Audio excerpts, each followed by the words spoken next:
tuluyan. Hindi dapat ang ginawa ng barangay dyan. Kinuha agad si babae, dinala sa ospital, medical, certificate. Diretso siya po sa... Hindi yung... anong yan? Eh baka mamaya ayaw mo sinuha ng babae. Ba't nasumbong ka pa? Pumunta inistorbo mo kami. Ganun, marami yan dito sa ano, nung nakaraan, doon, nirescue nila Rowel. Kapag iniyak-iyakan lang nung asawa. May black eye pa yung babae dito, tapos pag nandoon na, Bati na. parang ano, nagbago na yung isip, di ba napagod pa yung Baka ayaw niya rin makulong yung asawa niya. Dapat doon na yung kanot sa yung barangay. Pero yung ano pala, yung bulari, nagbubugbugan nila mag-asawa, bawal pala yung, ano, bawal pala yung, mag-ano agad yung barangay. Bawal ang barangay pumunta. Away mag-asawa. Ay, kung papatayin Hindi, na. pero unang kakakapitan na, pwede silang pumagit na. Kasi doon, yung sila ano si Junard ba, yung doon, nakakita mo malapit sa atin, Joy, dati, nagbubugbugan din sila Pero mag-asawa. kung nagdeliparan lang yung plato, tsaka kambero, Mga gano'n, yung Okay mga, lang yun. huwag na makialam ang barangay. sinusuntog din. Sinusuntog din. Hindi ka pagkapal. Kasi tatanungin nila, tutuloy mo reklamo mo, dadaling ka namin sa ganito. Eh kung kinakaga-agad nila at dinadala pa medical na. Tapos, sabi niya, sabi Pero ng, kung martir na, huwag ka na magreklamo. sabi ng, ano, Kaisin mo na lang yung mga...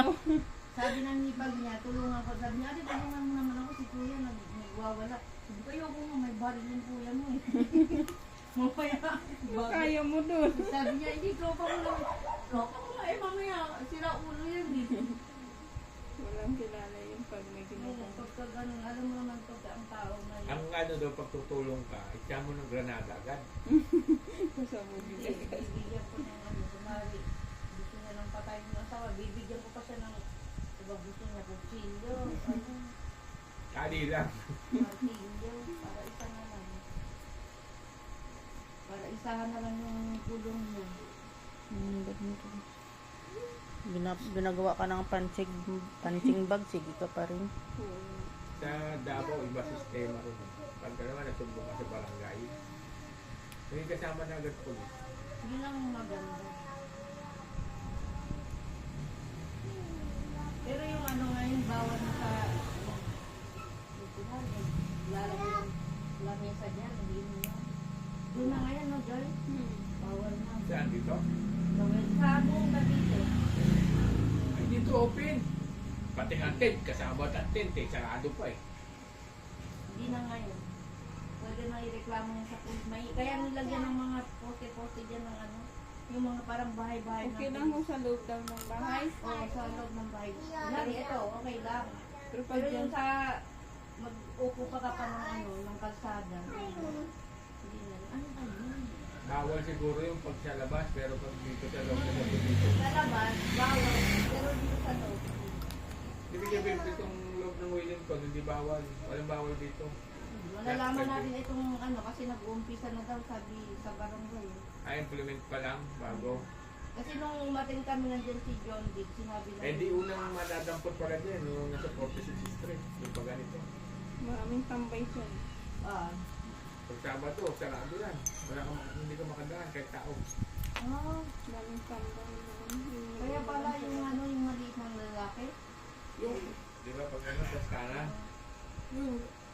ay grabe dyan, pag Sabado, dumaan ka dyan, kung makadaan ka. Nagiinuman? Oo. Hindi na idadaan sa barangay. Kalahating, ay, parang yung kalsada na yung inaano. Sinasakop na. Meron yung hotline ng ano, parang Nandun na nga yung lamesa nila sa may sa labas. hotline ng pulis, yung mga pulis sa kanto. Pero walang mga pakialam eh. Hindi ka makadaan. Ikaw na lang yung iiwas. Yan, grabe dyan, pag Sabado, Linggo, maghapon yun, Sabado ng hapon. Tapos hanggang kung Linggo. nagreklamo kay Coco, masama. Daan yun eh. Katapat nga lang nila yung barang hepe ng barangay. Bahay hindi lang masita. binibili niya. Inapat daanan. Kalsada yun para sa lahat eh.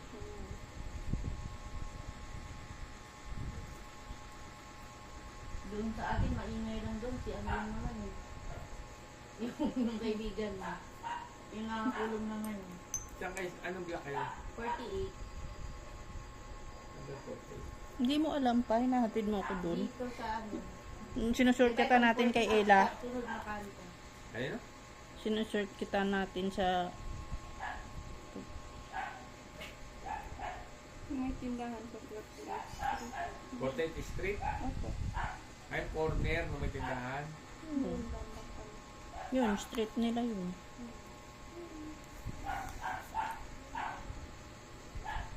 Dami rito ng araw ng mga lamesa. Doon lang sa phase 1, ang dami rin. Phase 2.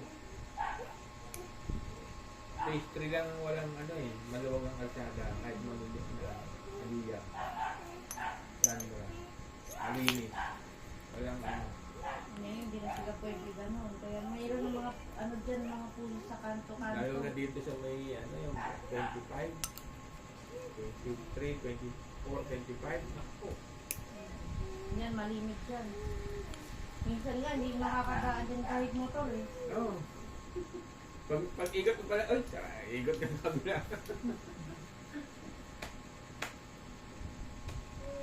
Kaya pag dyan nasundo ko, sumisilip akong gano'n sa kanto eh. Bago mong pumasok. Kasi atras ka, ano eh, hindi ko pwedeng ano eh. Hindi ko umatras eh, wala kang dadaanan. Ano? Ano?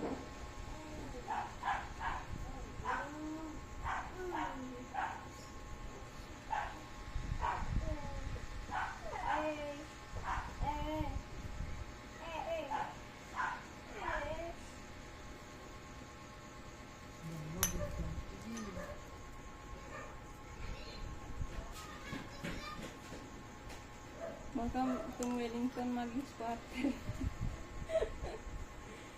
Sa ano, pag matagal-tagal na. Nalipat na yung mga ano.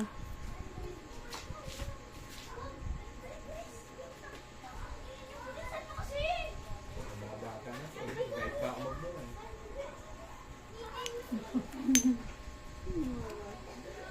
Gabi-gabi na eh.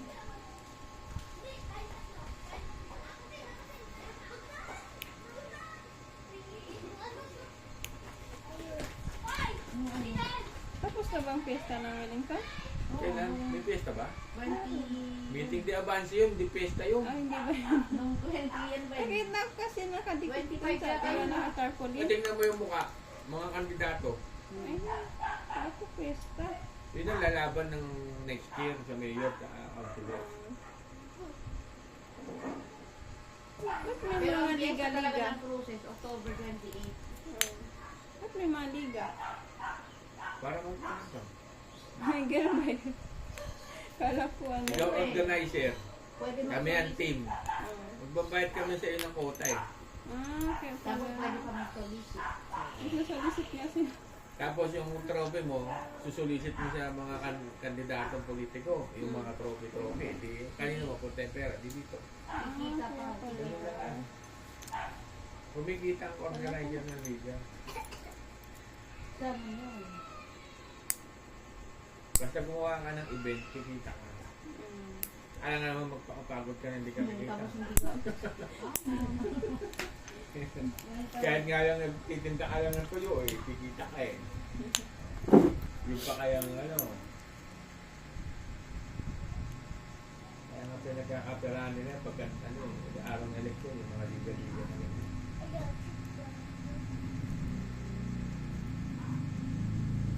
Bukas ka na lang bumili ng ano, ng kandalong basta. Ba't may akyat bike, no? Dito sa atin. Meron naman dati pa. Eh, ba't ano ang kandato? Hindi, kasi panusan walang tao sa kanila. Ay, oo, nasa lang. Hindi naman lagi-lagi na pwede kong yung bahay niya. Dito nga, oh, may kinento si Hepe. Yan yung Black 61. Kilala niyo yung may ano dyan, yung mga... Sira yung mga kuko. Sira. Ayun. Ano Butas siya, yun. yung hindi na kayo ng Oo, maintenance, kumakapal sa siya. bahay. No? Ngayon, siguro nawala sa sarili, pinasok yung mag-ina dun sa kabilang kapitbahay nila, may dalang kapitbahay. Ay, Diyos ko. Buti, may kapitbahay silang pulis na kita. Nandyan yung pulis na out-duty. Meron pa naman doon sa atin. Ay, pero nakakulong pa yun. Nakita agad nung pulis, sinitan niya agad. Doy, siya punta. Kasi may dala ko pulis ko pa. Eh, nandun yung magkina. Kung hindi yun naman, di makapatay Kaya na kung yun. wala yung sumita sa kanya, diretso yun doon. Baka pinatay na yun. Kaya nakakatakot. Nakakatakot.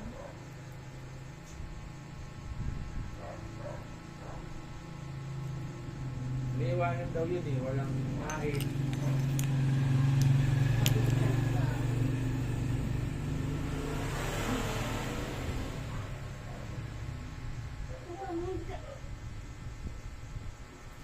Gutom ka na? Ha? Gutom ka?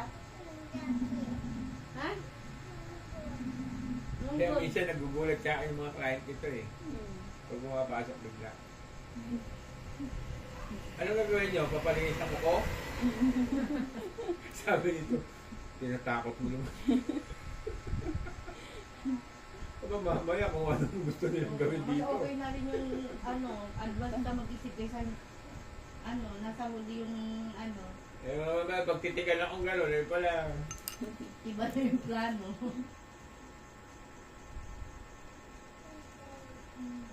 Ano ba? Kaya minsan nandun siya sa sofa eh. Nandito ako nakaupo lagi.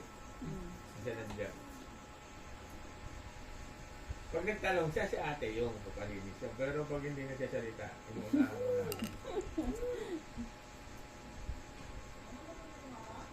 Hindi ko gawin ito. Iba't ibang kasi ang ugali ng tao. Kahit na ba siya ka magpunta? Ganon. Hindi ka tulad sa probinsya, halos magkakamag-anak yun eh. Kilala yung mga anak-anakan. Dito halo-halo ng tao sa Manila. At sa Abito. Itong Cavite, hindi na probinsya to kung totoo din. Dito na nga yung traffic, hindi na sa Manila. Sa bandang tansa. Sa Cavite. No? Basta may SM, traffic, yun ang tandaan nyo. Sa may naik, ang luwag, walang SM eh. Pati dyan sa Postema, grabe yung traffic. Tapos nilagyan pa dito ng building sa may tapat ng Saudi lang. Sabi nila, KFC daw yun. Eh di lalo ng traffic. Tatambayan ng mga estudyante yun. Malapit na tayo sa KFC. Tatambayan ng mga estudyante yun. Ito mga 5 taon na lang ito, maganda na dito. Dapat Jollibee na lang. Oo nga, kasi Sabi malayo nga yung dyan. paradahan ng tricycle dati, yung bakante doon, Jollibee doon. Pwede, yung tabi ng Alphamart. Pwede. Jollibee ba?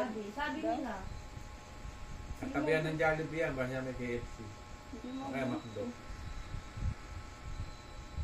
Pero may ilang taon tayo. Dali lang yun. madali na pag may pera ka, madali lang magpatayo. Dali lang. Pag kasi nag-franchise kasi Jollibee, si Jollibee na nagpapagawa ng building. Tsaka produkto mo. Kaya na lang supply. Ikaw na 80% sa Jollibee, hindi sila. Parami ang tao sa dito.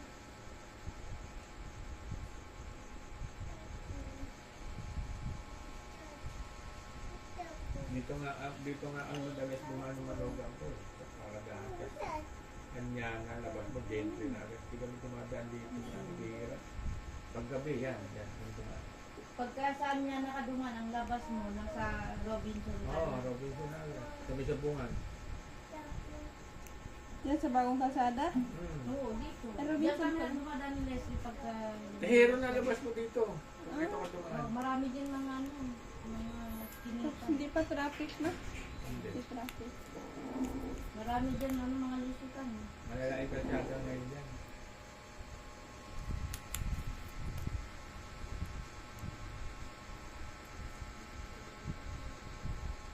Kaya tingnan mo, malinis dito ang daming motor na tumadaan galing doon. Mga sasakyan. Sakyan. Kasi doon sila umiikot eh. Tahero pa lang, traffic na doon na agad. Mark Road na agad sila kaliwa. Mark Road.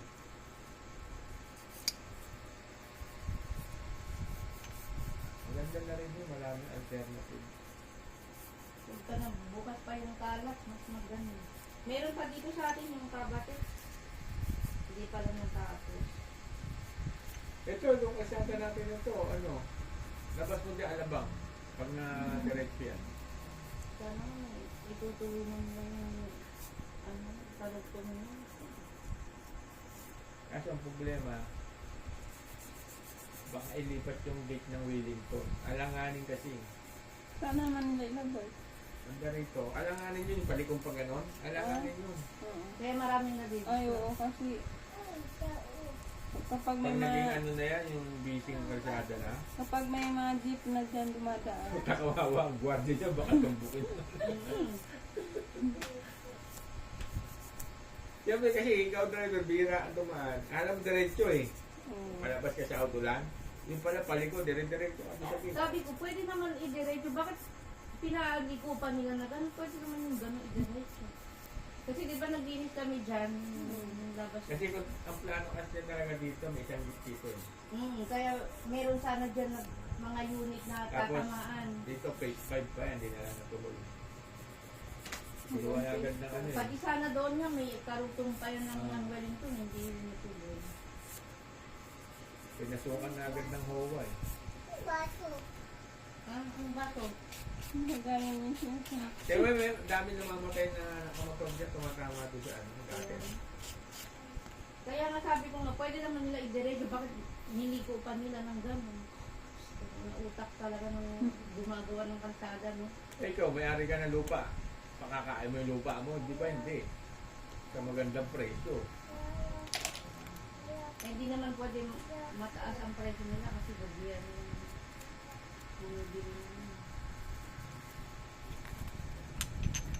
May, yung, di ba yung may lapis sa basurahan, pinapalis na daw yung mga tao dyan. Oo, may ano yun, may bilyar yun, Harmony Subdivision yan.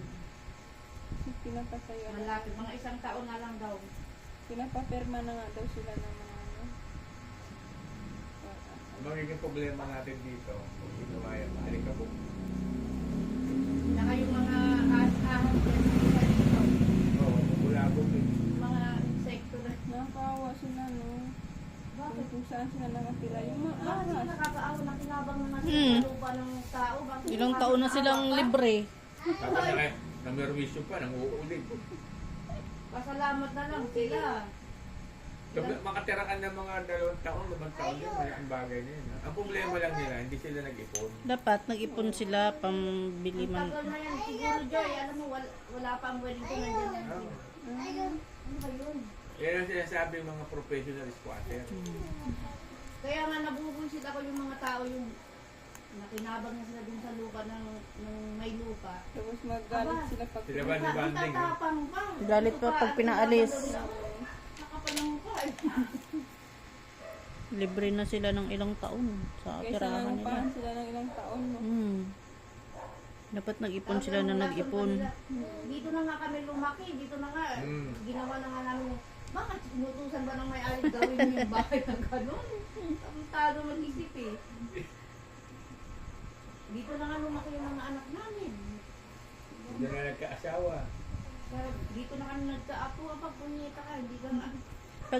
Pag gobyerno yung nakabili niyan, yun, may relocation sila eh. Pero pag private, May bayad. Si Bilyar eh. Wala magawa. Pag lumaban pa sila, pwede pa sila mamatay. kasi ano pag lupa ng gobyerno, ang kumikita dyan si Kapitan. Hindi ka pwede magkaroon ng bahay dyan pag hindi ka nang gawin ka. Ngayon, pag nabili ng private yung lupa na yun, nakakala na yun. Kahit yung kundulin, wala kang makukuha. Kaya yung dati dun sa Halayhay, binibenta nila yung rights. Yung 15,000. Bibili sila ulo ba? Para bibili naman yan sa inyo. Si Kapitan may ano nun, mga ganong rights. May totoong may-ari nun eh. Paano kung kinuha na ng may-ari? Kawawa yung bumili. Una-muna, ano, sako-sako lang dingding yan. Tapos, kukuha ng mga retasong mga kahoy-kahoy. Hanggang sa, ay, mga 6 na buwan na tayo rito. Wala ko tumutulog. Scrapan na daw. Gagawa na yung kalahati, semento, ano na, hollow block na. Flooring muna. Semento. Kasi alagyan na ng paunti-unti na no.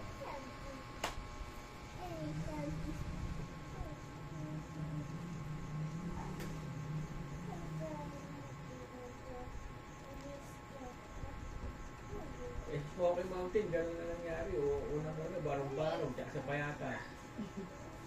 Ayun, yan o. Mga bato na.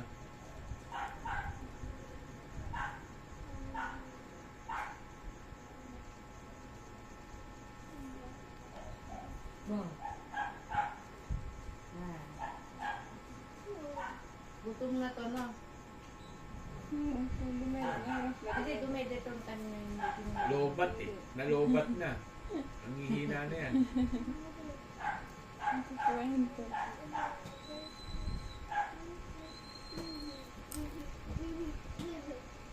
Kahit sa maling ko, pag gutom na, tahimik ka na lang. Isa magwawala. Nalubat na. Imbes lang yung kumain ng kanin. Kaya gutom na. Dapat saka di kumakain ka ng kanin. Di sa madaling araw, nanggigising yan. Ano, minsan, pag nagising ako ng 4, gigising din siya. Kasi ibang bata, pag nagutom, talaga nagagawin ng mga kain. At tapos, ano yung ginigising niya ako, sabi niya, Dede.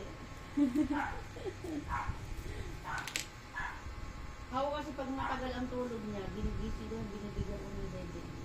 Bilangin ko lang mga 4 na oras, 3 oras, gutom na naman yan. Yan pa. Kung pag-iiti lang yun, gutom na yan eh. Para lang siya uminom ng tubig doon. Pero pag kumain niya ng kanin, kung marami. Pag kumakain ng kanin niya sa dinner, dire-diretso tulog niya. Kasi hindi siya